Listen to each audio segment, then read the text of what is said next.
এই অঙ্কটা আছে এ ও বি একই স্থান থেকে একই সময় যথাক্রমে 8 কিমি ঘন্টা এবং 6 কিমি ঘন্টা বেগে যাত্রা শুরু করে। দুজনের গন্তব্যস্থলে পৌঁছানোর সময়ের পার্থক্য হলো 30 মিনিট। তবে স্থান দুটির মধ্যে দূরত্ব কত? তাহলে এখানে স্পিড দেওয়া আছে কত? দুজনের স্পিড দেওয়া আছে, একজনের হচ্ছে 8 কিমি/আওয়ার আর একজনের হচ্ছে 6 কিমি। তাহলে আমার একটা ডিস্টেন্স আমি ধরে নিচ্ছি। ডিস্টেন্স ধরবো কিভাবে? 8 আর 6 এই দুটো সংখ্যার মধ্যে এলসিএম করব। 8 আর 6 যদি এলসিএম করি তাহলে কত হচ্ছে? এটা বেরোবে 24। তাহলে টোটাল ডিস্টেন্সটা আমি ধরলাম 24। তাহলে আমি 24 কিলোমিটার রাস্তা একবার 8 কিমি গতিবেগে যাচ্ছি, একবার 6 কিমি গতিবেগে যাচ্ছি। তাহলে সময় কত লাগবে আমার? টাইম। তাহলে টাইম আমার লাগছে 8 3 ঘন্টা।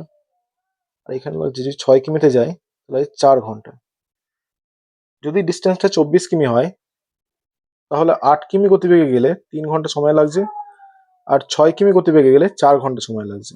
তাহলে এদের সময়ের যে পার্থক্য, টাইম ডিফারেন্স কত হচ্ছে? সময়ের পার্থক্য হচ্ছে 4 থেকে যদি 3 মাইনাস করে দিই তাহলে হচ্ছে 1 ঘন্টা। 1 ঘন্টা, তাহলে আমরা জানি 1 ঘন্টা সমান হচ্ছে 60 মিনিট। 1 ঘন্টা যদি 1 ঘন্টা সমান যদি 60 মিনিট হয় তাহলে এখানে সময়ের পার্থক্য আমার কত দিয়েছে? 30 মিনিট। তার মানে আমরা 60টাকে যদি আমি 30 কিভাবে করতে পারি? 60কে যদি 2 দিয়ে ভাগ করি তবে আমার বইয়ে যে সংখ্যাটা আমার দেওয়া আছে, টাইম ডিফারেন্স দেওয়া আছে, সেটা আমি পেয়ে যাচ্ছি। সেটা হচ্ছে 30 মিনিট। তাহলে আমার হোল ইকুয়েশনকে আমি যদি আগে যে ডিস্টেন্সটা আমি ধরেছিলাম সেটাকে আমি 2 দিয়ে ভাগ করে দিই তাহলে আমি একটা ডিস্টেন্স এখানে পাবো, সেটা হচ্ছে 12 কিমি। তাহলে আমি এটাকে অ্যান্সার হিসেবে নিতে পারি। তাহলে আমার তাহলে আমার উত্তর হবে এখানে 12 কিমি টোটাল ডিস্টেন্স।